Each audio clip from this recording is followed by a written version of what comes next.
Ladies, gentlemen, non-binary folks everywhere, welcome to Action and Adventure, the Hasbro Universe podcast. I'm your host, Daniel. And I'm your other host, Callum. And today we have what's probably going to be a short episode, maybe even the shortest episode we've done, because we only have one comic to talk about, Dimnesions number 3, the third entry in the Jim and the Holograms anthology series. And actually, and we're only talking about this because we bumped it from the last episode. There were no new comics out in the 2-week period that this episode covers. Yes. Is this the first time that's happened since we started the show? I think, not a single new comic. This is probably the first time. We also have some ranked segments, some books that we're going to rank and add to our ever-expanding list of every Hasbro Universe story ever. But first, we have some slightly notable news. Honestly, if this was a busier week, I don't know if we would be talking about this stuff, but I feel like it's worth a little bit of discussion. As of when did he post this? Yesterday, actually, and as we were recording on March the 3rd, James Roberts posted a cutout and keep guide to the season 3 finale of Lost Light, which has yet to be confirmed as the overall series finale, but you're kidding yourself at this point if you think it is. It's very clearly heading towards finality. Yeah. And so what we learn is, we already knew that issues number 16 to number 18 are the everlasting voices, which is being drawn by Jack Lawrence, and then we newly discover that the then finale story is 7 issues long, running from issue 19 to issue 25, which I believe I've seen said is the December issue. I haven't actually counted it out myself, but I think it's the December issue. And it's got all sorts of people drawing it. It has got E.J. Su of Asians fame drawing it. It's got Case, and so EJ. It's unclear whether all these artists are going to be drawing entire issues for themselves, or we're going to be getting sort of sections of issues. But based on things that have been tweeted, E.J. Su is drawing stuff for issue 19. Casey Collar is drawing stuff for issue 20, at least. And then we've also got Jack Lawrence and Brendan Cahill involved. And then the colours, Joanna Fente, letters Tom B. Long, as sort of per usual. Covers, Jack Lawrence, Nick Roach, as per usual. But apparently we're getting some Jeff Senior variant covers, so that's fun. It's fun. Yeah, that'll be interesting. If they're getting Jeff Senior on variants, I feel like they must be getting him in on some Unicron variants as well. It would be sort of weird to not. You would hope. Some Unicron variants. Yeah. It's the kind of thing where I can see them there being kind of, because I don't know. They haven't done it so much recently, I feel. Actually, no. There have been cases where you get the sort of theme month for the incentive covers, where there's sort of a matching pair or something between the titles. Yeah. Optimus Prime and Lost Light did one where it was a two spread. Is that what you're referring to? The one with the evergreen designs, where it's the same scene from different directions. Yeah, but it's a scene where Optimus is punching Megatron, and then Megatron is on the Lost Light half, and then Optimus is on the Optimus Prime half. Is that? Are we thinking about the same thing? No, that's not the one I'm thinking. Okay. Of.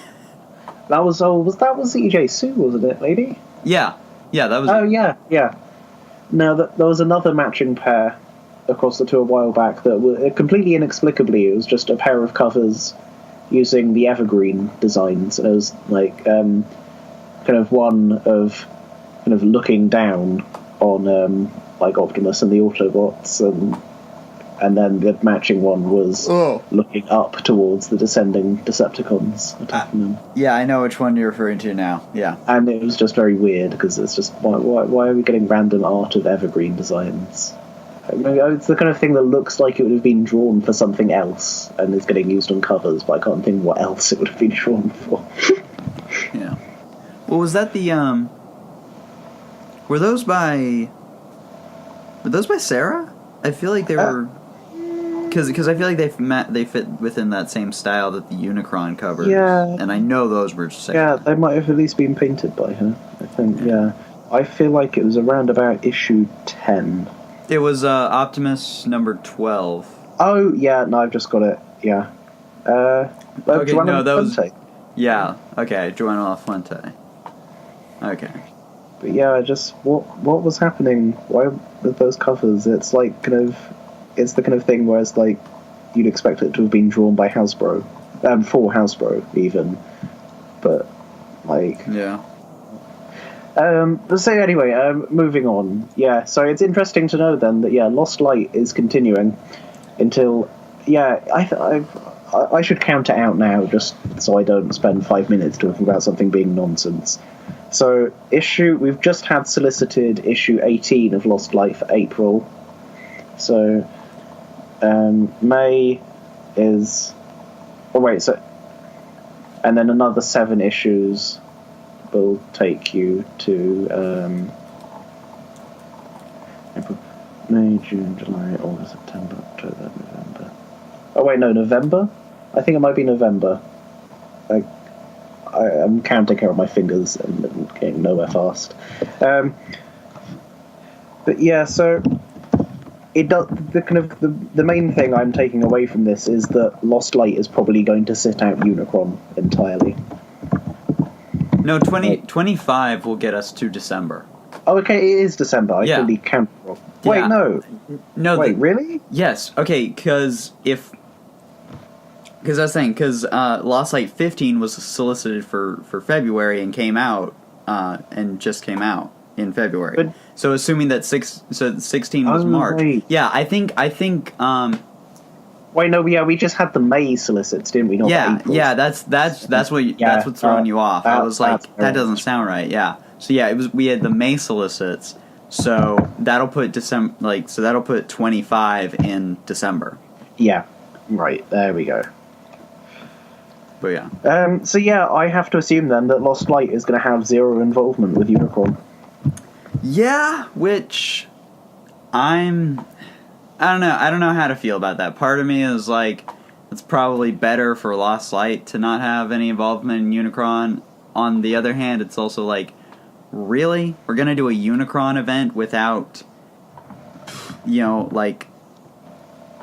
without characters like Rodimus and Ratchet and like, I don't know. It seems odd to me, but like, it is more of a I mean, I think we've established at this point that Roberts is off doing his own thing, and Barber and everyone else, are doing the more normal stuff, I guess, for lack of a better word. Because on a related note, we have also recently learned that the Fooling is going to continue until issue 21 of Optimus Prime. So it's going to be 7 issues, part 1, 2, 3, interlude 4, 5, 6. Presumably, I don't know, maybe the last one will be an epilogue or something. But yeah, it's going to be 7 issues long in total. And so then, you do wonder whether will Optimus Prime end at 21, and then will Unicron basically be the next volume of Optimus Prime in all but name, or will we get a First Strike scenario where we've got Optimus and Soundwave and RC and everyone starring in Unicron, but then Thundercracker and people are hanging out in Optimus Prime still. I mean, I'll say this: it's about the right timing, because assuming I'm doing my math right, that'll put 21 at July. Okay. As far as when it will be solicited for. Yeah. So, which is usually, at least, even with the Free Comic Book Day thing, it's because I remember Free Comic Book Day, just 2016 alone, ROM came out with the 0 issue, and then the first issue came out in July. So, that'll put it about at the right time for an event. And we'll also put it about the right time for an event like First Strike and Revolution. So, I could totally see Unicron being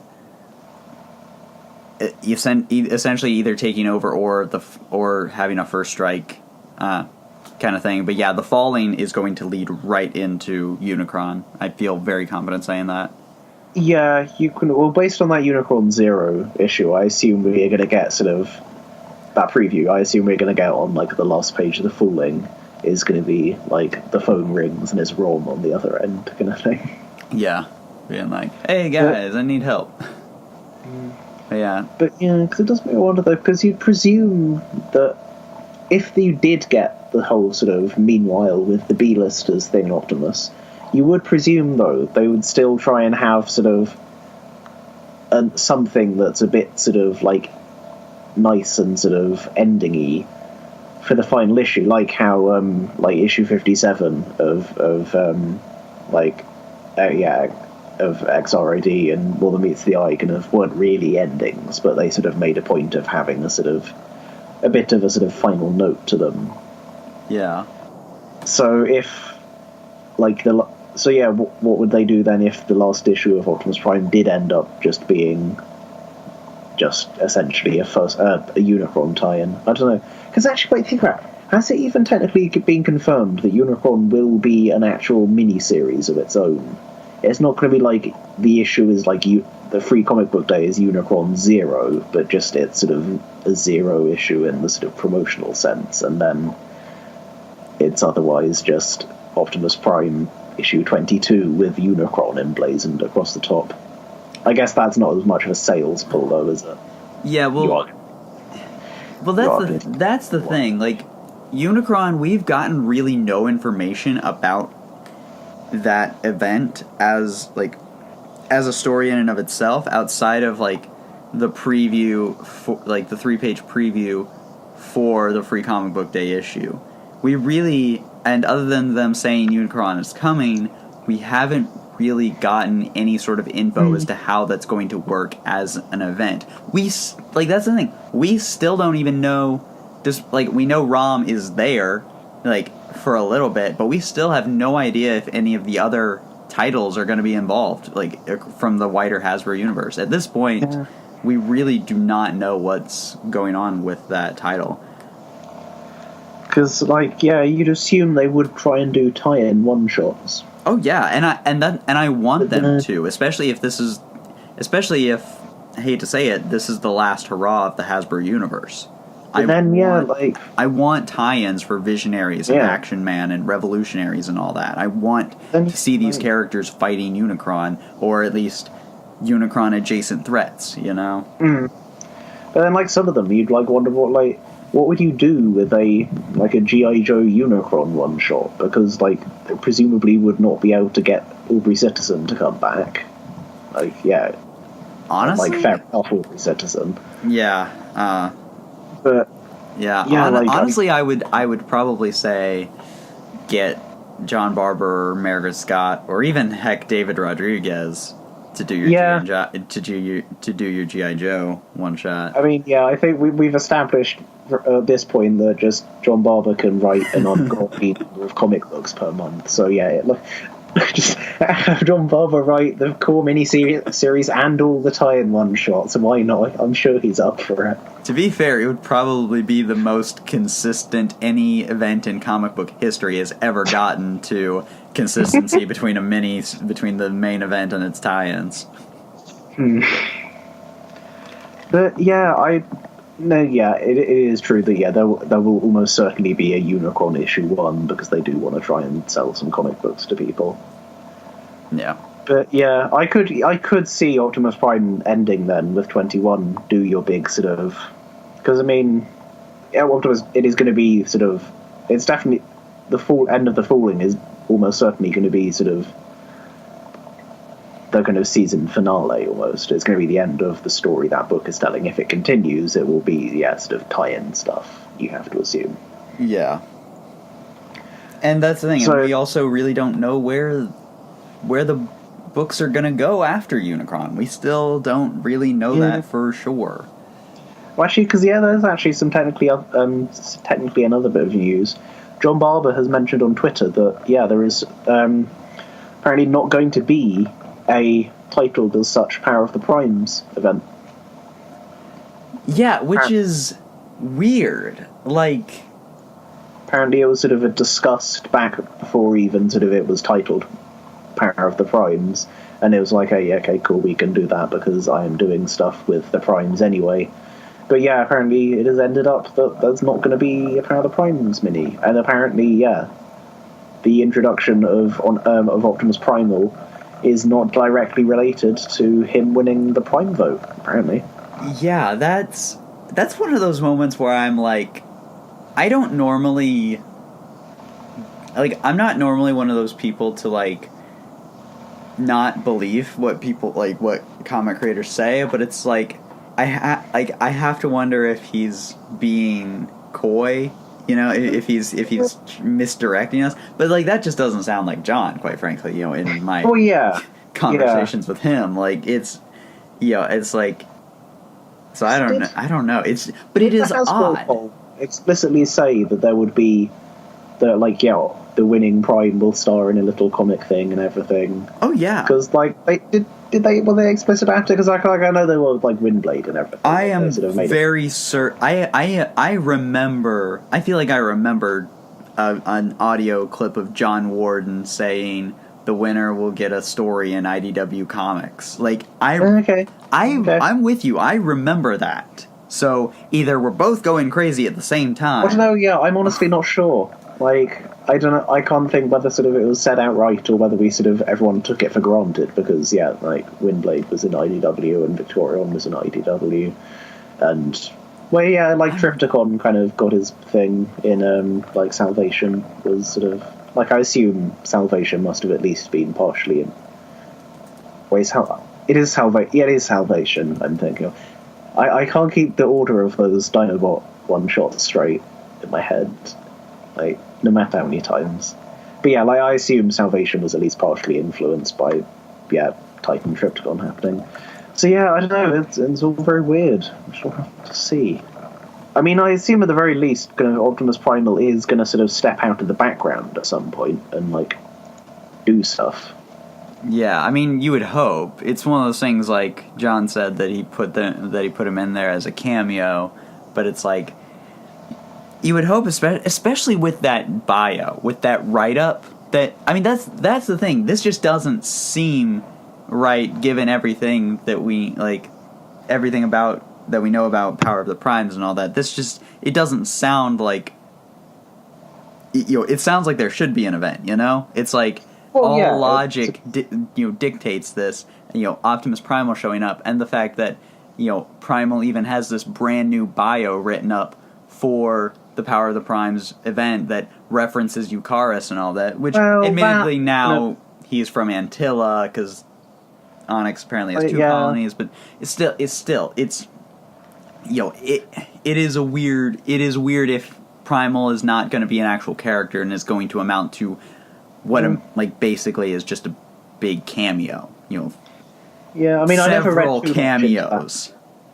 I never read too much into that profile on the Prime vote, just because sort of like Hasbro had by that point clearly kind of latched on to the notion of like Eucharist, like that Titan's Return storybook thing. I think, true, like name dropped Eucharist. Fair enough. Well, that's the thing. It name dropped Eucharis and Caminus and all that. And I guess I should at least let that go because it might factor into the Machinima cartoons. But actually, just this is totally irrelevant trivia, but it does remind me that the big sort of star map on the Titan Force SDCC box set, that labeled that had Beast. Well, it had a planet labeled as like Biosphere. Or like Biosphere. Yeah, there's a pun on Biosphere, I guess. Yeah, like Biosphere, which I'm guessing like that probably is a name that Hasbro came up with for the Beast Planet kind of concept, not knowing that, the Allspark Almanac, I'm guessing it was, I think, wasn't it, that had already named the Cybertron Beast. The Animatron, yeah. But then I'm guessing that sort of after IDW did Eucharist, they're like, okay, yeah, cool, we'll use that. Because like the star map had kind of Caminus and stuff on it. Yeah. But yeah. So I'm guessing then They're like, oh, actually, IDW have got... Because I feel like, of late, IDW have essentially just served as a sort of like a lore generator for Hasbro's Generation stuff. What were we talking about before this that was actually related to comics? Unicron. Yeah. Yeah, so... yeah, and it's going to be... Because... So next month solicits... actually, we're not even going to have the end of the Falling in next month's solicits, are we? It'll be 20, and that turns out that's not the end. So it is potentially going to be another couple of months minimum before we actually learn anything concrete. Although, I kind of feel like before it actually gets all solicited, I assume we'll get sort of a press release from IDW, sort of laying it all out like they have with previous events. Yeah, I don't know. I'm curious to see what the future holds. With Lost Light clearly heading towards its finale and the nebulous place of the other titles and Unicron, it's it makes it's one of those things. I feel like I've processed my when was major rumors of IDW rebooting and all that. It's I feel like I've processed the grief and all that. So it's if it ends, I'll be sad, but I've accepted it. I've reached acceptance at this point, but it's I just want to know now. It's don't keep me in suspense. Yeah, I feel like is this universe dying or not? Just tell me. That's all I want to know. Yeah, it's still all very far out, but it does feel like we've been sort of waiting on information for a very long time now. Yeah, well, I hate to say it, part of that is just the fact that every single one of the other books has dropped off. Which, because we are the fan, because we are the group of fans that not only love the Transformers books, but also like the other stuff and read the other stuff, the fact that it kind of all dwindled was, not a great sign, and then, Tiller 1 and all that stuff, but, yeah. Actually, what is kind of related to all this, and I don't think we've ever talked about on this show, I forget we found out about it, is that Bumblebee graphic novel that is coming out late this year. And IDW are doing an original graphic novel starring Bumblebee that appears to be kind of a standalone thing. Possibly, well, it uses the word 80s a lot, so I assume it is actually set in the 80s. And it seems to be like a subtle kind of movie tie-in, tie-in to the upcoming Bumblebee movie, but not necessarily being an actual, hey, this is an adaptation of the movie, or it's set in the movie universe. It's got G1 Bumblebee on the cover, so it is sort of it's a tie-in, but it's like when they did some kind of re-release of some of the Drift books, didn't they, around the time Age of Extinction came out? Didn't they? No, they did Empire of Stone in 2014. Oh yeah, that was done specifically because Drift was in the movie. Stuff like that.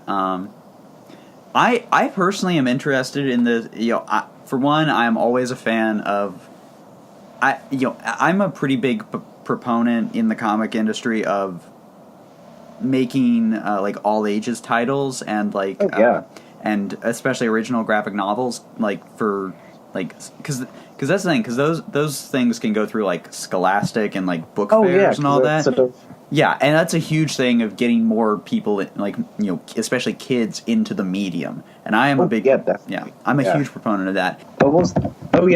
It's named Win If You Dare, isn't it? Quoting the Stan Bush song, which is a laugh. Yeah, and it also refers to Bumblebee looking for his brother. I assume Cliff Jumper. If you're gonna call someone Bumblebee's brother, So I think between all that, we've rambled on and talked about news. This is the thing, when we don't have an actual set full of stuff to do, we just ramble on. So. Let's talk about Gem Dimensions number 3. This book featured 2 stories, as per usual. Shooting Stars, written and drawn by Nicole Go. I'm assuming the X is silent. And colorist Rebecca Nalty. Then we have Haunted, written by Sam Maggs. drawn by Rachel Stott and colored by Marissa Louise. So, yes. So yeah, let's just jump right in. Callum, what did you think of this issue? Or what did you think of Shooting Stars, the first story? Yeah, no, it's quite nice. I bet what you think of Shooting Stars is that there is a very overwhelming number of Starlight Girls that a 10-page story cannot possibly introduce properly. Which, yeah, like in the series proper, there is enough space that sort of you do get introduced to all of them in sort of reasonable quality. But yeah, here like it's basically just like Ashby is the main character here, and all the other Starlight Girls are essentially just sort of supporting characters. But yeah, no, it was a nice little story. I enjoyed the art; it's nice, and yeah, it's sort of it's a the anthology book is a nice opportunity to do something that is about the side characters rather than the main characters. Yeah, and got a nice little message to it. Yeah, no, nice little story. Yeah. That's thing. I really liked Shooting Star. It was one of those things. It felt like, to me, as someone who still has not read the Gem series, I will read it. Probably before the next issue of Dimensions. Before we talk about that, I will at least read the first arc. Okay, that's what I will do. But no, it's like I felt like it was an episode of a TV show. I turned on the TV to watch and just kind of found a show that I was kind of getting like a mid-season 2 kind of thing where I didn't know every single one of the characters, but that really didn't bother me because the plot and just kind of the character interactions were interesting enough and they carried the story well enough that I didn't feel like I needed, I could not tell you probably any of the Starlight Girls' names off the top of my head, but it was just a nice, good story, and I really did like the art. This art style worked so well. It's very on brand. Yeah, it's on brand. So it fits the book, but it's also, very distinct in a lot of other ways from the typical, Sophie Campbell, style of art. So I really liked that. So yeah, it was a really good story, just kind of focusing on the Starlight Girls, and I'm looking forward to getting to into these characters more when I read the actual series. So yeah, it was really good.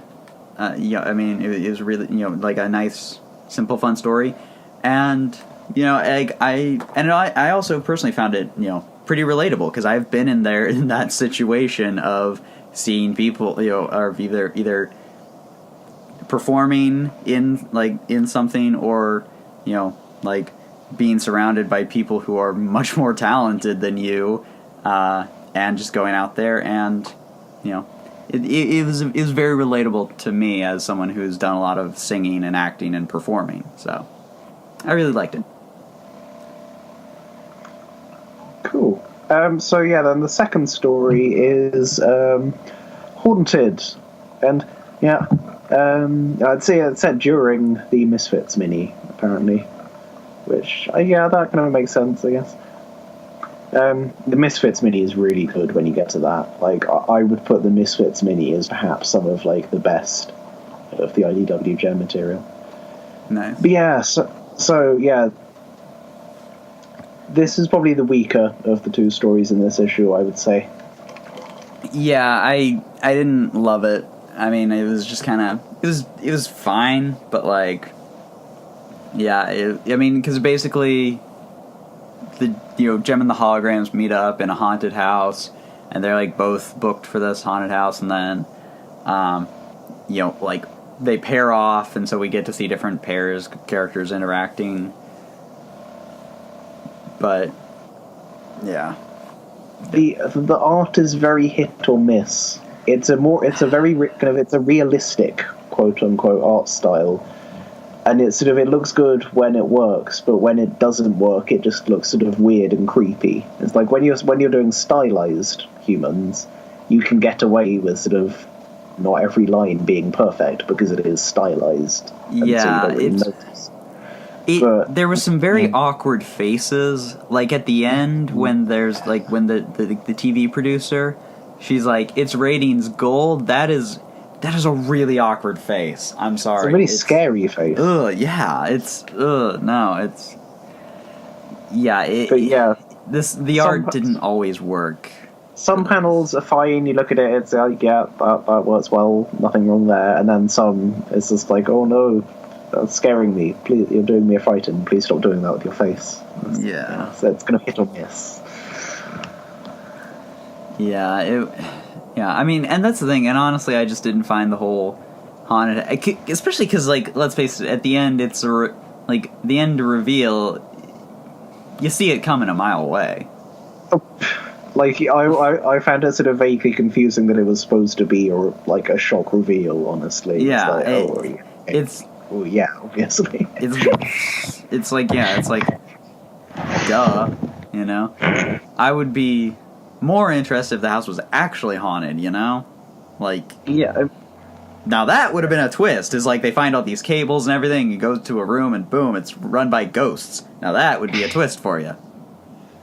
I mean, like, I feel like the obvious direction to go with a sort of a Gem and the Holograms ghost story thing is, like, the fact that holograms and... Oh, yeah. Yeah, totally. There are holograms. No, yeah, totally. How does a Gem and the Holograms story about ghosts and stuff not involve sort of hijinks involving using holograms to fake ghosts? It's like... big missed opportunity there. Oh yeah. But yeah, this is the penultimate issue of Gem Dimensions then, and possibly, well, for the time being, the penultimate issue of IDW Gem.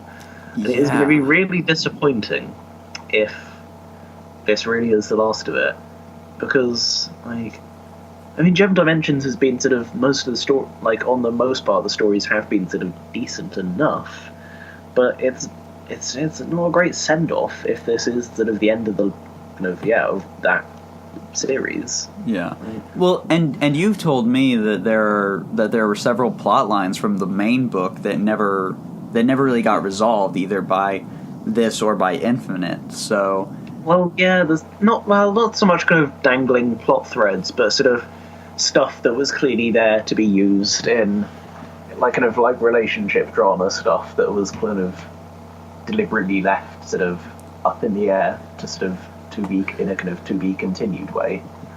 But yeah, like, it hasn't got picked up in Gem Dimensions because it's an anthology book and may never get picked up if they don't do anything more with Gem. I mean, I'd be interested to go back and, like, pull up all the sort of sales figures for Gem off of Comic Crawl, because it's sort of bizarre that it's sort of, Gem, like, going fine, like, 2 years or so. They launch a tie-in mini-series even, and then they end the ongoing and relaunched with Gem Infinite as sort of an event thing, and now we've just got a sort of a 4-issue anthology series. Okay. Yeah. Well, that's the thing. I know it was pretty successful critically. So it's, but everyone has good things to say about IDW Gem. Yeah. Well, like, that's the thing. Like, I was, like, even before we started this podcast, I would hear people, like, just industry people when I'm at, like, conventions or something. I would hear them, like, talk about how great the IDW Gem stuff is. So yeah, it does seem weird that, like, such a series with such, like, if it was flagging in sales, it's like, you know, that is a real shame because it did get such, you know, great critical acclaim. So, but yeah, it's odd. Hopefully this is not, you know, hopefully this series will not be the last we see of Gem. Yeah, I mean, because, like, Gem is kind of excellent sort of this is sort of like it's the kind of thing where IDW should be sort of selling the trades of this to the teen audience. It is a very good kind of like, in terms of like genre, it is sort of very kind of teen drama. Like, no, yeah, you could adapt IDW Gem and the Holograms into a TV show on the CW, no problem. Like, but you just know if they do that, then they're just gonna they're gonna term Kimmer and Stormer straight or something. You just know that. CW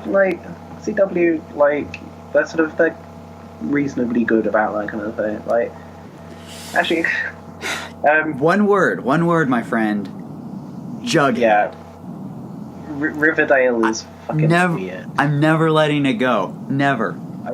I wanted an ace character on screen. I wanted to see myself represented on screen, and we didn't get that. I'm never letting it go. I just don't understand Riverdale in general. It's like, who was pitching? Like, what if we took Archie Comics and turned it into a torrid kind of sex and murder teen drama?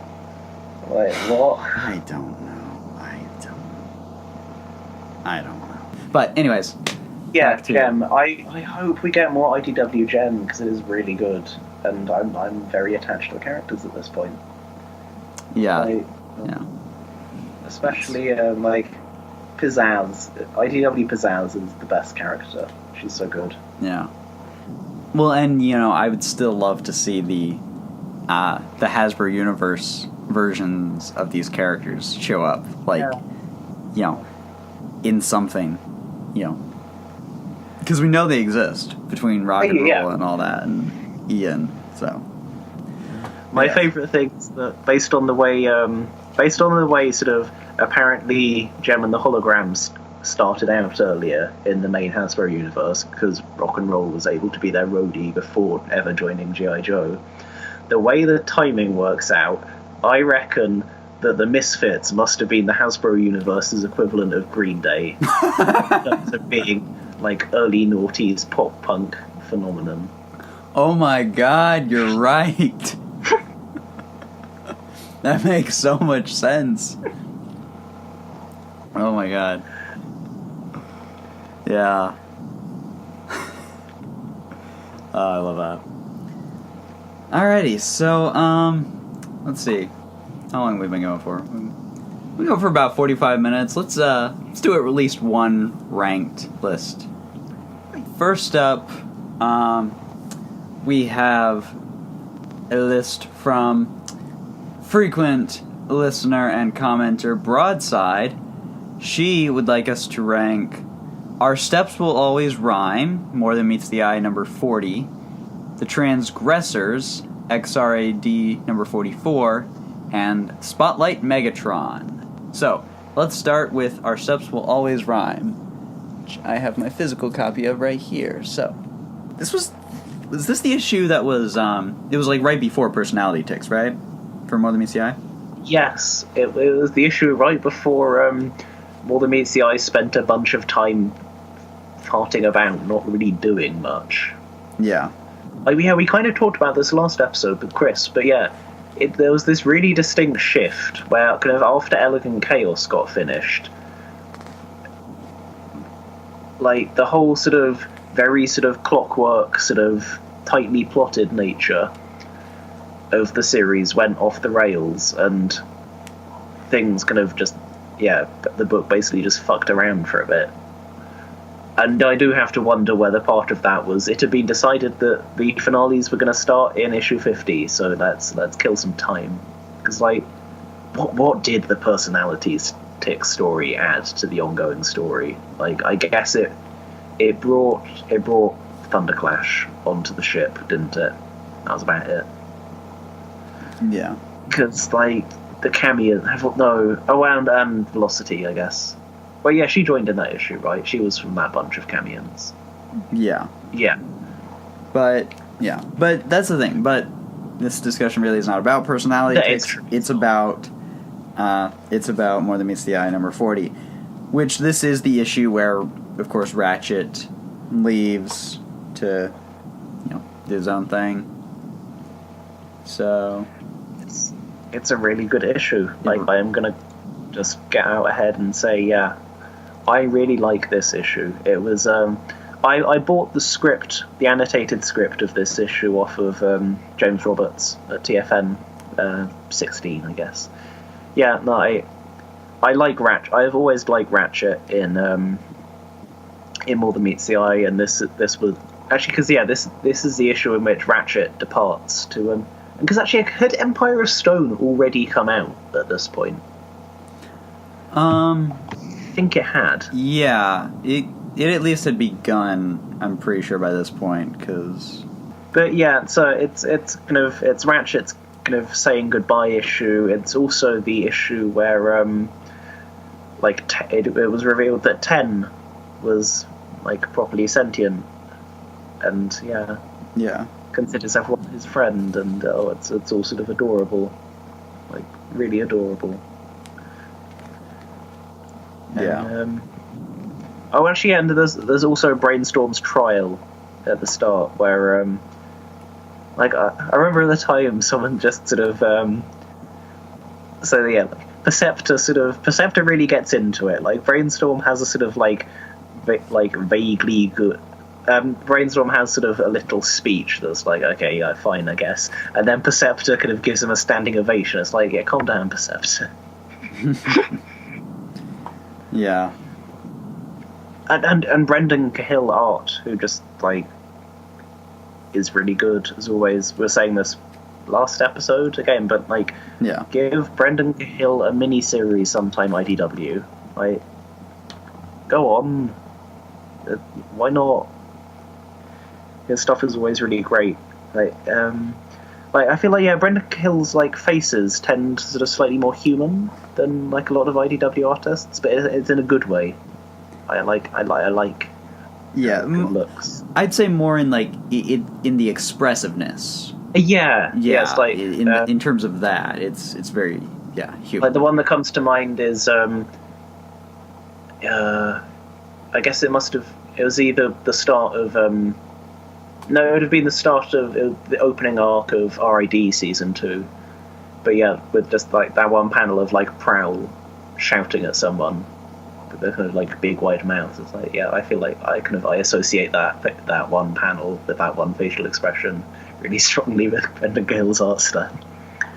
But yeah, and lovely showing from him in this issue. Like he does a very good job of wringing emotion out of Ten's face, which is like a key skill if you're drawing this series. Oh yeah. But it's a really good kind of introspective, kind of character focused aftermath issue.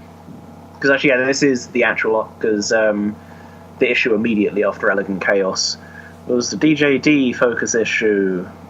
It's like, so this is the actual kind of aftermath of Elegant Chaos issue. It's the equivalent. It's what the most recent example. It's what Lost Light 7 is the equivalent of. It's the sort of, let's kind of do let's take a moment now and see how the big things that have happened recently have affected our characters, and then lay some seeds going forward. And it sounds very good. Yeah. So, yeah. I mean, I really don't have much else to say, like, that you haven't already said. It is a really good issue. It also, it does a good job of building some of the stuff. Like for instance, this is, this issue features some a lot of interaction between Getaway and Tailgate, which of course that would play a huge role. Just a couple issues later, but that would, but that thing, the build up started here. So it really was, so this is it is a fantastic issue. So let's rank it. Right. Alrighty. So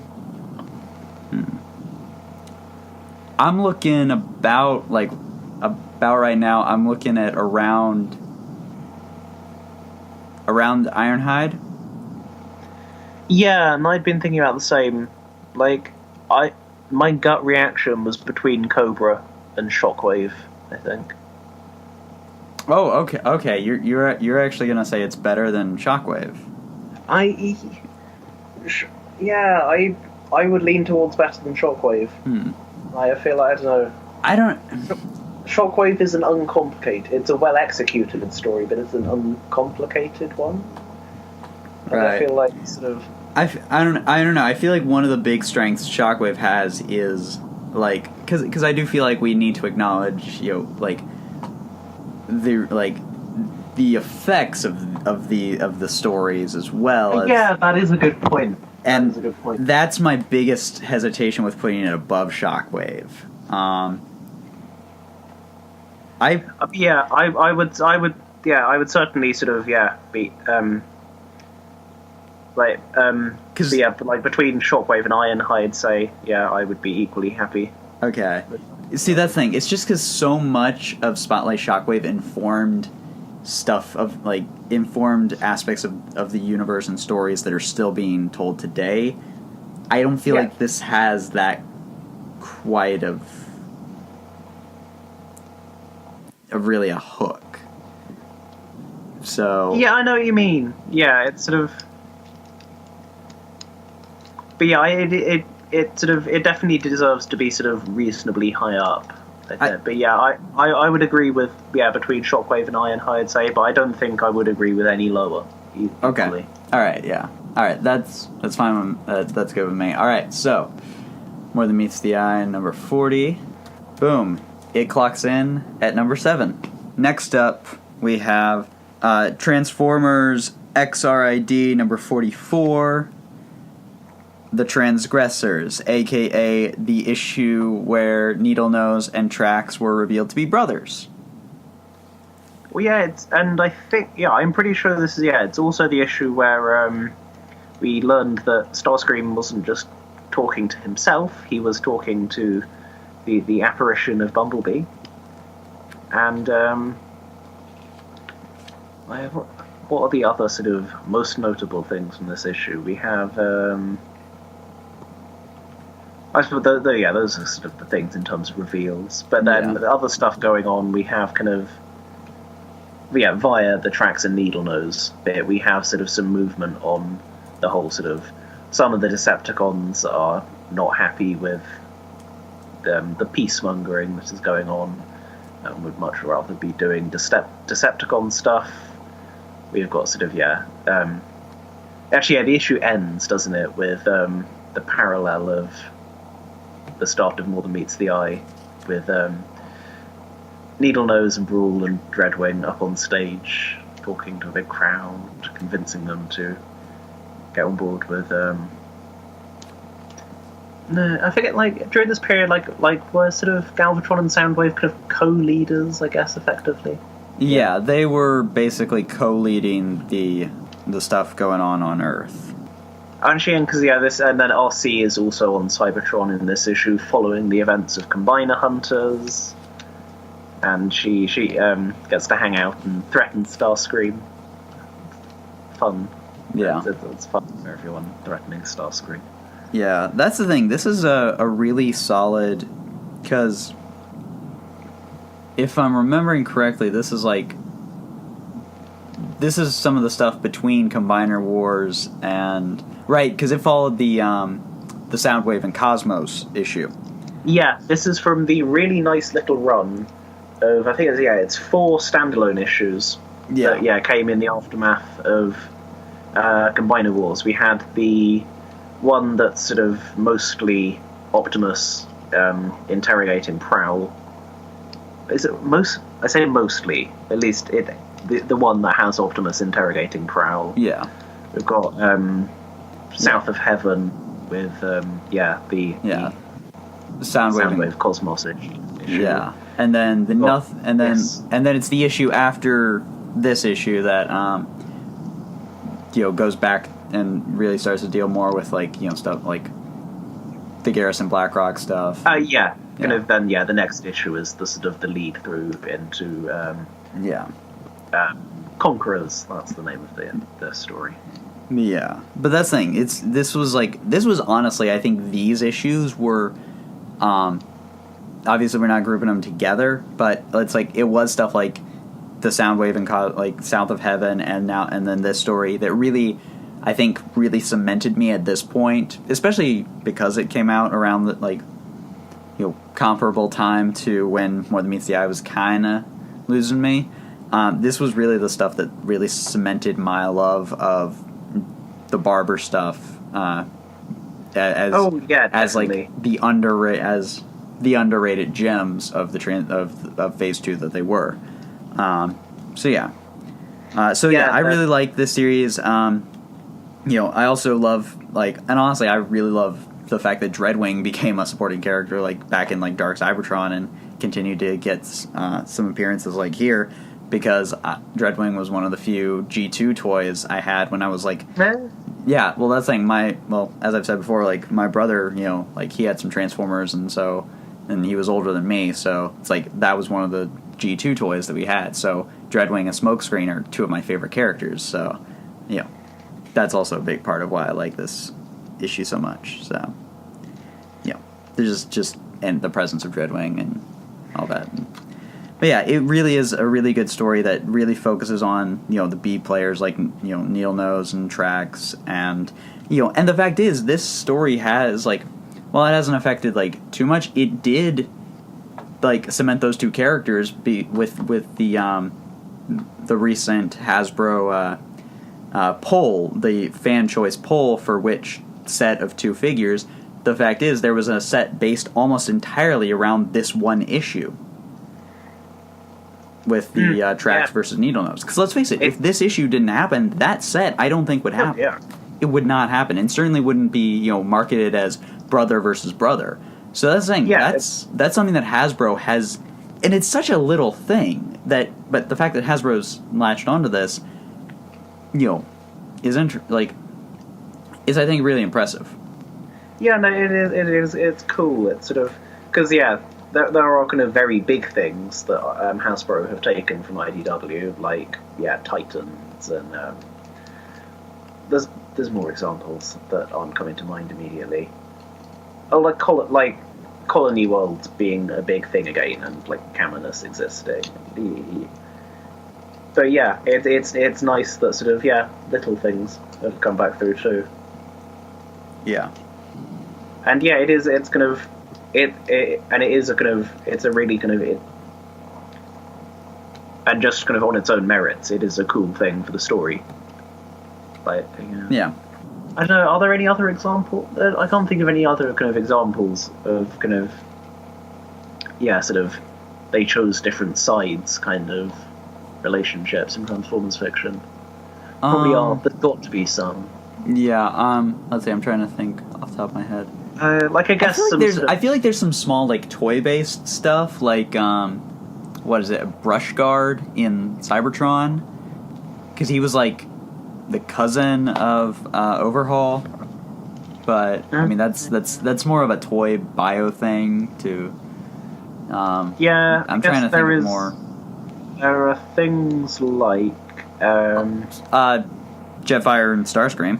Yeah, that's what I was going to say. Yeah, kind of Jetfire and Starscream is the sort of friends in that case who are end up on different sides. But yeah, no, kind of, and just the idea of making them brothers based on the fact that they have sort of similar looking visor things is fun. Yeah, I mean that's the entirety of the reasoning but then it also works in terms of the characterization, because the kind of the fashion designer and the sort of the kind of aesthetic snob, it works. Yeah. This idea that they were going to go into business together, but then ended up on different sides of the war. It works in terms of their kind of existing characters as well.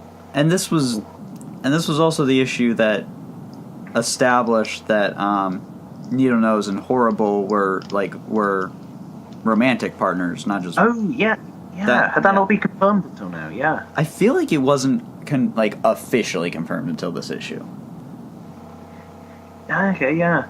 Yeah. But yeah, and actually, yeah, this is definitely an issue of firsts, isn't it? Because yeah, like, and well, yeah, I mean, Starscream and Bumblebee is sort of like a good chunk of Till All Are One hinges upon, yeah, the Starscream and Bumblebee thing, yeah.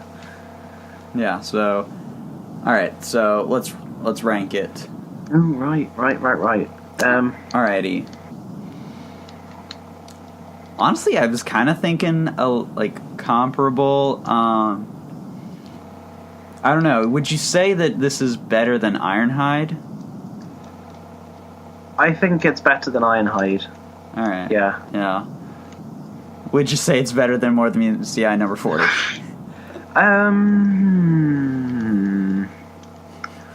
I don't know.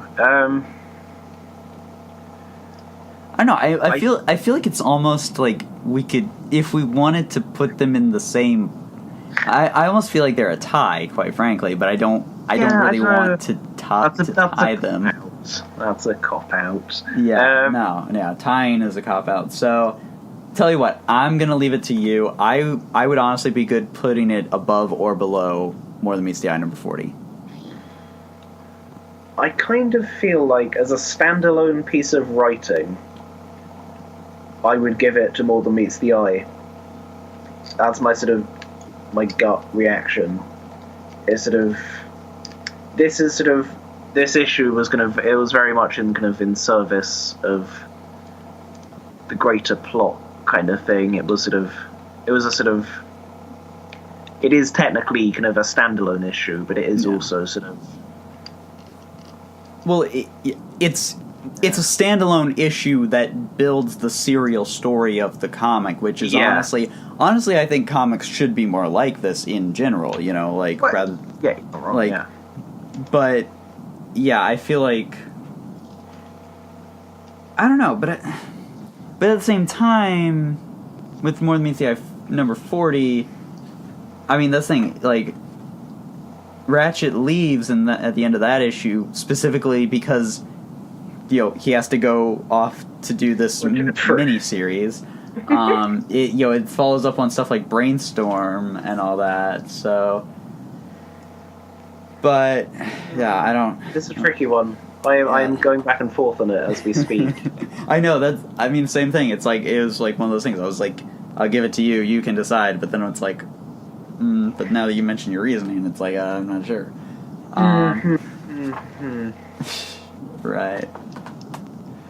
I would say. I'd say we put it at number 8, just below More Than Meets the Eye number 4. Yeah.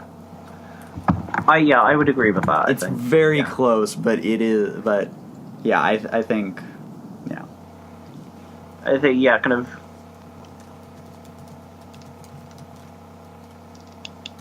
Yeah, it's sort of.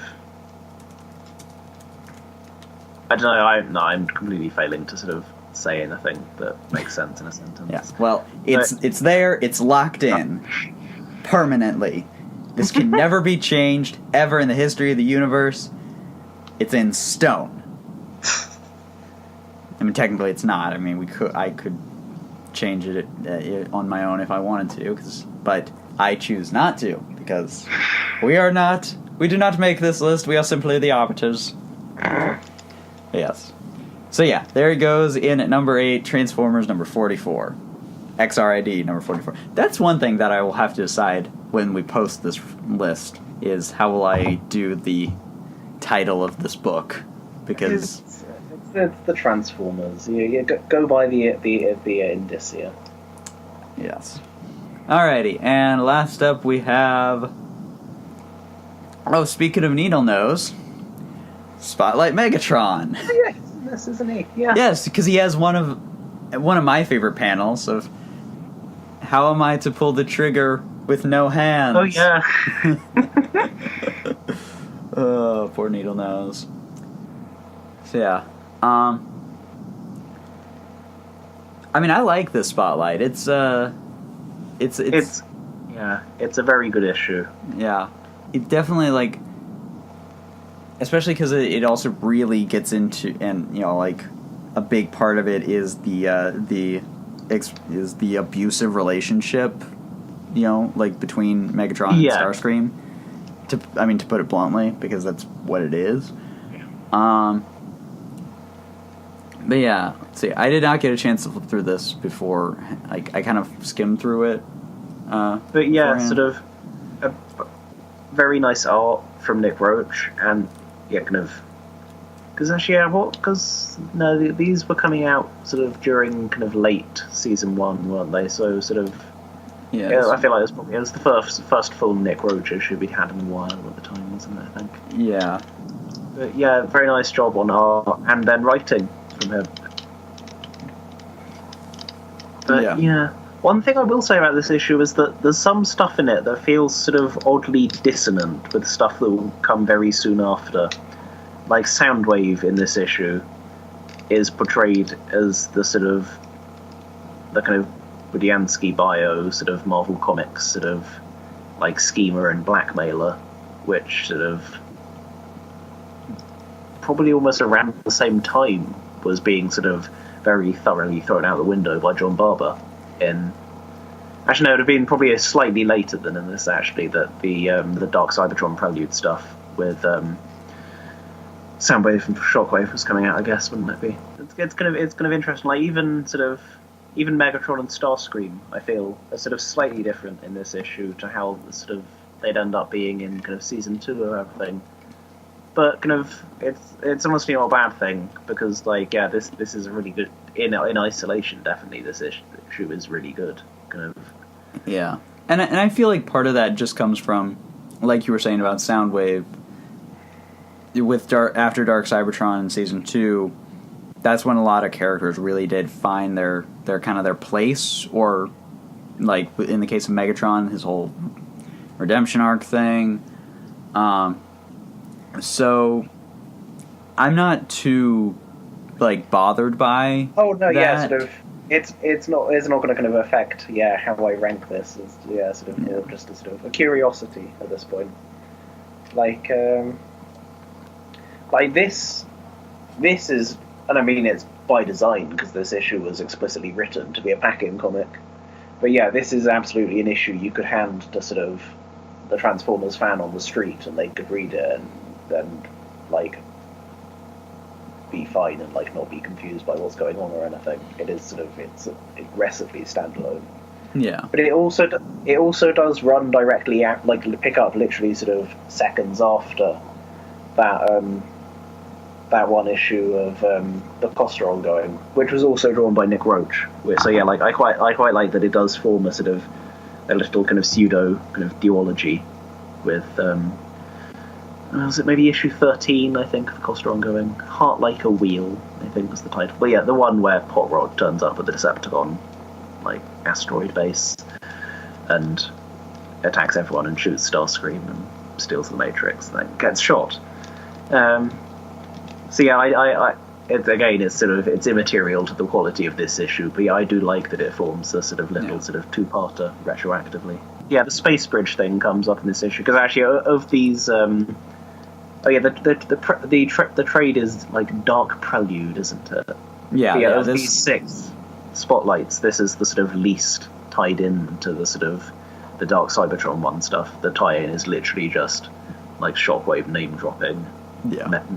Metroplex, and that's where they got the space bridge in the stealth bomber body from. Yeah. So yeah, but overall, solid issue, very standalone, but it does kind of it does feel weirdly out of place at times. Just due to its place in continuity and it was written at a very specific. I guess like I say, it was written at a very specific time before some characters sort of underwent some big changes, and so it sort of feels slightly odd in hindsight. Yeah. So, but yeah, sort of the portrayal of Megatron and Starscream's relationship is really good, though. Oh yeah. Although, also part of me is because this issue is sort of frequent sort of fuel for woobifying Starscream, which I do not agree with woobifying Starscream at all. but yeah, that kind of in and of itself, this issue is really good, and it's sort of like I'm sure I remember seeing like people describe it at the time as like basically being kind of Megatron Starscream / just without any sex, and like they're not wrong. Yeah, it is very much sort of Starscream and Megatron like talk about their feelings essentially like in the form of having a fight and like bullying each other. But all right, so let's rank it. Cool. I'm looking between Ironhide and the History of Cobra. Oh, wait, sorry, between Ironhide and G.I. Joe Volume 3, number 12 through 13. The oh, okay, right. So yeah, Cobra Commander history. Yeah. Okay. So yeah, in that kind of area, I'm kind of unsure about this one. Kind of in my head, I think of sort of, that's a good issue, isn't it? But I don't know. I think just as far as like its impact and just sort of like, not to say that impact is the only thing that we grade this on, that we grade these on, but it's like it works as a standalone issue, but it's not really something that I feel like anyone needs to come back and I don't feel like it has a lot, like, I feel like it's a good story, but it doesn't really have that much rereadability. And I feel like Ironhide is just a little bit better, partially because it gets to really flesh out Ironhide and really do some good stuff with him and Alpha Trion and Sunstreaker, and so that's kind of where my head is as far as its placing. I think I would much rather I think I would rather read Ironhide than this issue. I'll be quite honest. I know what you mean. It's sort of it's like in my head sort of I think of this as sort of like this is a good example of an IDW issue, but equally sort of I wouldn't sort of put it on a sort of a favourites list. Just like my personal tastes. It's sort of it's good, but sort of I don't know,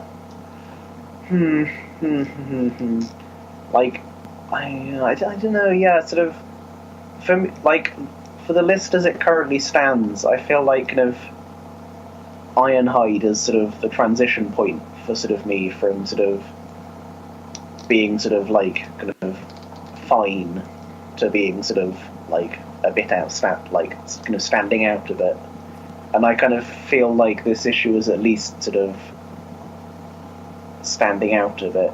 But equally, like I don't know, I probably would rather reread Ironhide. Like I don't know, Oh, I'm way too indecisive for this kind of thing. All right. Well, I mean that's the thing. Unless you can give me a really good reason why it should go above Ironhide, I feel like between Ironhide and G.I. Joe number 12 is it certainly shouldn't go any lower than that. Yeah. I would say. No, I wouldn't. It's one of those things. I just don't think it really goes above Ironhide, and it's certainly. But that's as high as I would be willing to push it, my friend. It's like it's definitely not better than the Transgressors. So I think it goes below Ironhide, unless you really think it goes above Ironhide. I think that's where we're landing. Yeah, and I'll go along with that. Yeah. So okay. Again, It's odd. Yeah, I kind of in my head. Yeah, I keep saying this, but like in my head, I sort of got my sort of first thought is like, oh yeah, that's good issue. But no, it's not one that's a sort of a personal favourite to any degree. If only because I don't know, I've never really sort of been particularly sort of interested in sort of Megatron and Starscream's relationship. Like I know lots of people are. Yeah. But for me, it's okay. Yeah. So no, I will go along with you on this. Alrighty. So yeah, I think we've been recording for about an hour, or a little over. So yeah, a short episode as far as we go. We haven't got the material to ramble for as long as we do. Yeah.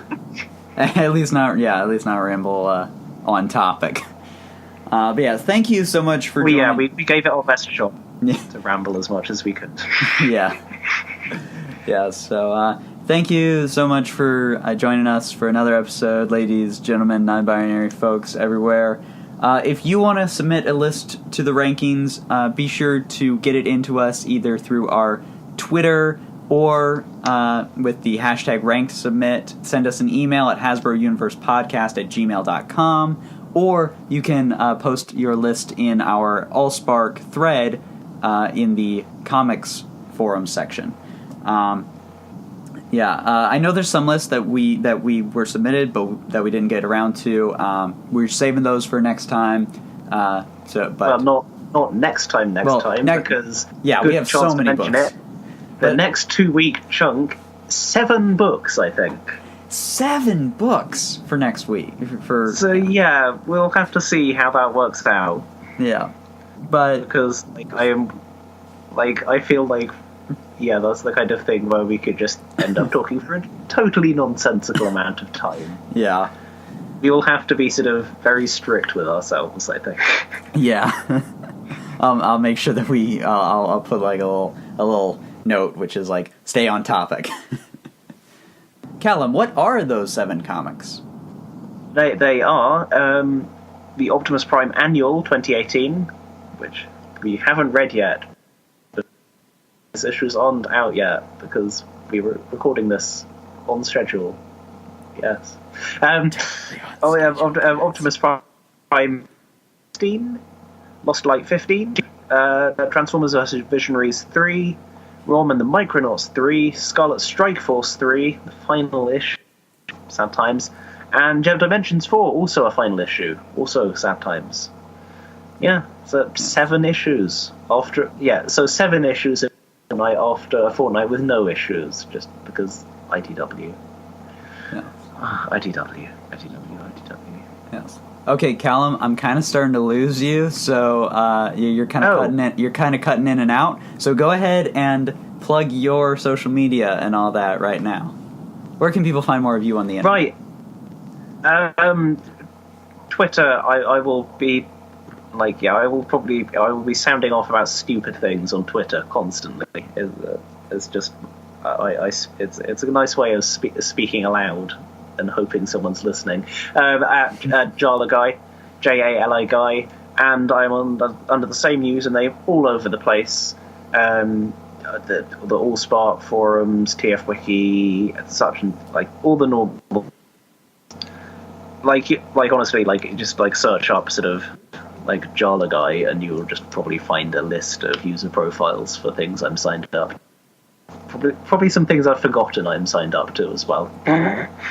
Anyways, you can find me on Twitter at DanielAtkinsPRD. I'm on YouTube, where I occasionally make stuff, not really anymore.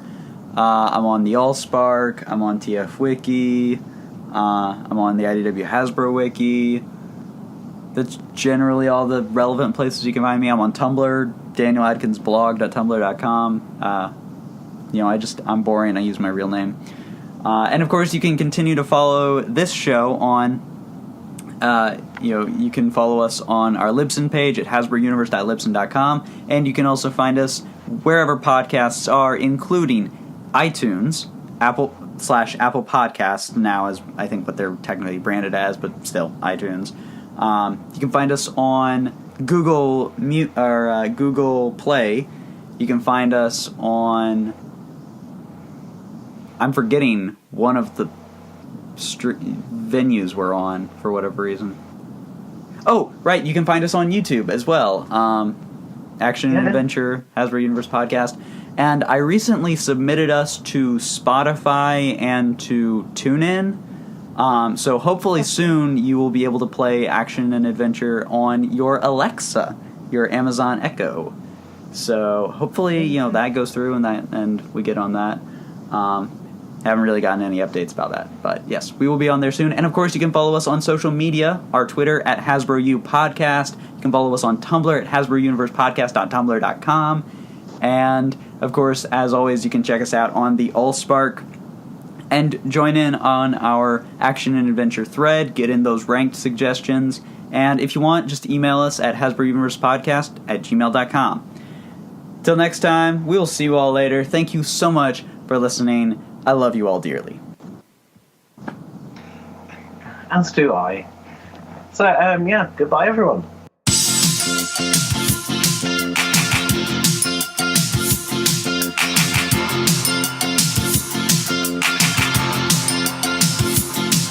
I can see me standing on the stage. I can see me being all the rage. I can see me going very far. I can see me a star.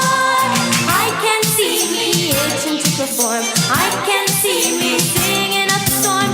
I can see me a star. I can see me aiming for the heights. I can see me with my name in lights. I can see me where the